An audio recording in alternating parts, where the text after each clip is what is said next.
अगला अध्याय शिव जी द्वारा 10वें से लेकर 28वें योगेश्वर अवतारों का वर्णन। शिव जी कहते हैं, ब्राह्मण 10वें द्वापर में त्रिधामा नाम की मुनि व्यास होंगे। वे हिमालय के रमणीय शिखर पर्वोत्तम भृगुतुंग पर निवास करेंगे। वहां भी मेरे श्रुति विदित 4 पुत्र होंगे। उनके नाम होंगे भृंग, बलबंधु, नरामित्र और तपोधन केशुशंग। 11वें द्वापर में जब निवत्र नामक व्यास होंगे, तब मैं कलयुग में गंगा द्वार में तप नाम से प्रकट होऊंगा। वहां भी मेरे लंबोदर, लंबाक्ष, केशलंब और प्रलंबक नामक 4 दृढ़वती पुत्र होंगे। 12वीं चतुर्युगी के द्वापर युग में शततेजा नाम के व्यास होंगे। उस समय में द्वापर के समाप्त होने पर कलयुग में हेमकुंजक में जाकर अत्रि नाम से अवतार लूंगा और व्यास जी की सहायता के लिए निमंत्री मार्ग को प्रतिष्ठित करूंगा। महामुनि वहां भी मेरे सर्वज्ञ, समबुद्धि, साध्य और शर्व नामक 4 उत्तम योगी पुत्र होंगे। 13वें द्वापर युग में जब धर्म स्वरूप नारायण व्यास होंगे, तब मैं पर्वत श्रेष्ठ गंधमादन पर बालखिल्य आश्रम में महामुनि बलि के नाम से उत्पन्न होऊंगा। वहां भी मेरे सुदामा, कश्यप, वशिष्ठ और विरसा नामक 4 सुंदर पुत्र होंगे। 14वीं चतुर्युगी के द्वापर युग में जब रक्ष नामक व्यास होंगे, उस समय में अंगिरा के वंश में गौतम नाम से उत्पन्न होऊंगा। उस कलयुग में भी अत्रि, वशद, श्रवण और श्रवष्टक मेरे पुत्र होंगे। 15वें द्वापर में जब त्रियारूढ़ी व्यास होंगे, उस समय में हिमालय के पृष्ठभाग में स्थित वेदशीर्ष नामक पर्वत पर सरस्वती के उत्तर तट का आश्रय ले वेदशिरा नाम से अवतार ग्रहण करूंगा। उस समय महापराक्रमी वेदशिर ही मेरा अस्त्र होगा। वहां भी मेरे 4 पराक्रमी पुत्र होंगे। उनके नाम कुणी, कुणीबाहु, कुशरीर और कुनेत्र। 16वें द्वापर युग में जब व्यास का नाम देव होगा, तब मैं योग प्रदान करने के लिए परम पुण्यमय गोकर्ण वन में गोकर्ण नाम से प्रकट होऊंगा। वहां भी मेरे कश्यप, उष्णा, चौयवन और बृहस्पति नामक 4 पुत्र होंगे। वे जल के समान निर्मल और योगी होंगे तथा उसी मार्ग के आश्रय से लेकर शिवलोक को प्राप्त हो जाएंगे। 17वीं चतुर्युगी के द्वापर युग में देव कृतंजय व्यास होंगे। उस समय मैं हिमालय के अत्यंत ऊंचे एवं रमणीय शिखर महालय पर्वत पर गुहावासी नाम से अवतार धारण करूंगा, क्योंकि हिमालय शिव क्षेत्र कहलाता है। वहीं उदत्त, वामदेव, महायोग और महाबल नाम के मेरे भी पुत्र होंगे। 18वीं चतुर्युगी के द्वापर युग में जब मृत्युंजय व्यास होंगे, तब मैं हिमालय के उस सुंदर शिखर पर, जिसका नाम शिखंडी पर्वत है और जहाँ महान पुण्यमय सिद्ध क्षेत्र है तथा सिद्धों द्वारा सेवित शिखंडी वन भी है, शिखंडी नाम से उत्पन्न होगा। वहां भी वाचश्रवा, रुचिक, शैवास और यतीश्वर नामक मेरे 4 तपस्वी पुत्र होंगे।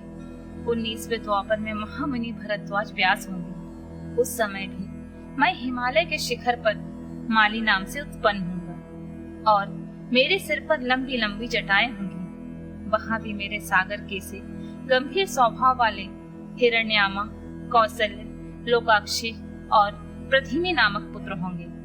20वीं चतुर्युगी के द्वापर में होने वाले व्यास का नाम गौतम होगा।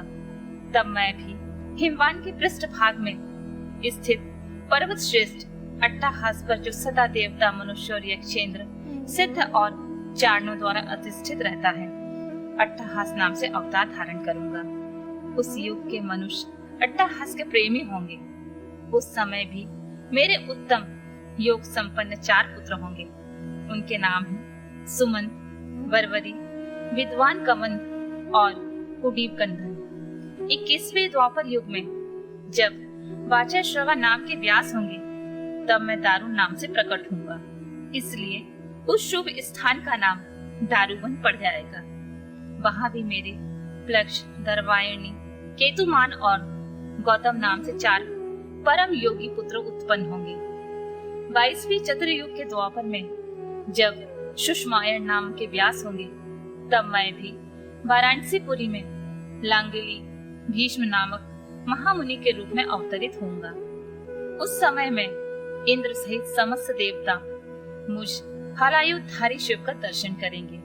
उस अवतार में भी मेरे भल्लवी, मधु, पिंग और श्वेत केतु नामक 4 परम धार्मिक पुत्र होंगे। 23वीं चतुर्युगी में जब तृणबिंदु मुनि व्यास होंगे, तब मैं सुंदर कालिंजर गिरी पर श्वेत नाम से प्रकट होऊंगा। वहां भी मेरे उशिक, बृहतश्रव, देवल और कवि नाम से 4 तपस्वी पुत्र होंगे। 24वीं चतुर्युगी में जब ऐश्वर्यशाली यक्ष व्यास होंगे, तब उस समय में मैं नैमिष क्षेत्र में शूली नामक महायोगी होकर उत्पन्न होऊंगा। उस युग में भी मेरे 4 तपस्वी शिष्य होंगे। उनके नाम होंगे शालिहोत्र, अग्निवेश, युवनाश्राव और शरदसु। 25वें द्वापर युग में जब व्यास शक्ति नाम से प्रसिद्ध होंगे, तब मैं भी प्रभावशाली एवं दंडधारी महायोगी के रूप में प्रकट होऊंगा। मेरा नाम मुंडेश्वर होगा। उस अवतार में भी छगल, कुंडकर्ण, कुम्हांड और प्रवाहक मेरे तपस्वी शिष्य होंगे। 26वें द्वापर युग में जब व्यास का नाम पराशर होगा, तब मैं भद्रवट नामक नगर में सहिष्णु नाम से अवतार लूंगा।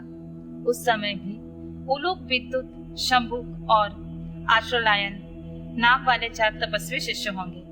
27वें द्वापर में जब जातुकर्ण व्यास होंगे, तब मैं भी प्रभा सतीर्थ में सोम शर्मा नाम से प्रकट होऊंगा। वहां भी अक्षपाद, कुमार, उलूक और वत्स नाम से प्रसिद्ध मेरे 4 तपस्वी शिष्य होंगे।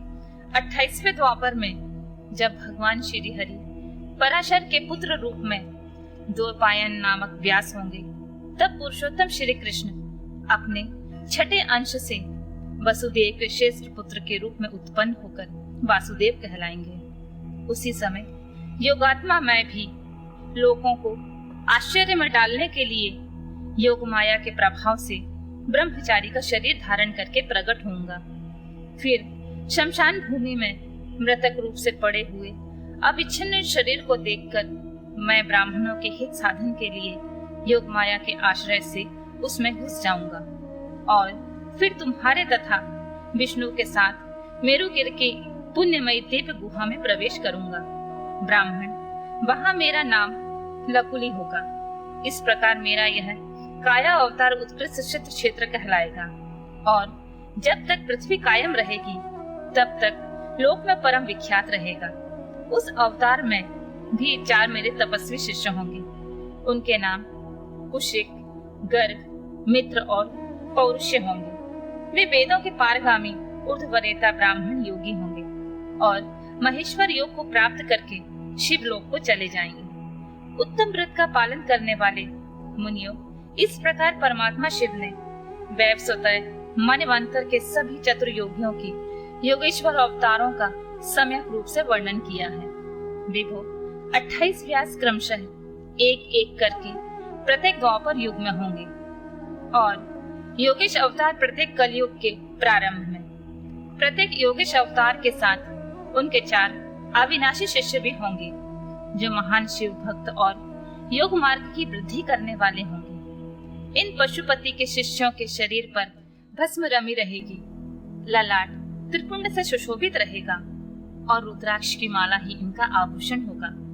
ये सभी शिष्य धर्मपरायण, वेद वेदांत के पारगामी विद्वान और सदा बाहर भीतर से लिंगार्चन में तत्पर रहने वाले होंगे। ये शिव जी में भक्ति रखकर योग पूर्वक ध्यान में निष्ठा रखने वाले और जितेंद्रिय होंगे। विद्वानों ने इनकी संख्या 112 बतलाई है। इस प्रकार मैंने 28 युगों के क्रम से मनु से लेकर कृष्ण अवतार पर्यंत सभी अवतारों के लक्षणों का वर्णन कर लिया है। जब श्रुति समूह का वेदांत के रूप में प्रयोग होगा, तब उस समय कल्प में कृष्ण द्वैपायन व्यास होंगे। यूं महेश्वर ने ब्रह्मा जी पर अनुग्रह करके योगेश्वर अवतारों का वर्णन किया और फिर वे देवेश्वर उनकी ओर दृष्टिपात करके वहीं अंतर ध्यान हो गए। नंदीश्वर अवतार का वर्णन। यहाँ तक 42 अवतारों का वर्णन किया गया है। अब नंदीश्वर अवतार का वर्णन किया जा रहा है। सनत कुमार जी ने पूछा, प्रभु, आप महादेव के अंश से उत्पन्न होकर पीछे शिव जी को कैसे प्राप्त हुए थे? यह सारा वृतांत मैं सुनना चाहता हूँ, उसका वर्णन करने की कृपा करें। नंदीश्वर बोले, सर्वज्ञ सनत कुमार जी, मैं जिस प्रकार महादेव के अंश से जन्म लेकर शिव को प्राप्त हुआ उस प्रसंग का वर्णन करता हूँ। तुम सावधानी पूर्वक श्रवण करो। शिलाद नामक एक धर्मात्मा मुनि थे। पितरों के आदेश से उन्होंने अयोनिज सुव्रत मृत्युहीन पुत्र की प्राप्ति के लिए तप करके देवेश्वर इंद्र को प्रसन्न किया, परंतु देवराज इंद्र ने ऐसा पुत्र प्रदान करने में अपने को असमर्थ बताकर सर्वेश्वर महाशक्ति संपन्न महादेव की आराधना करने का उपदेश दिया।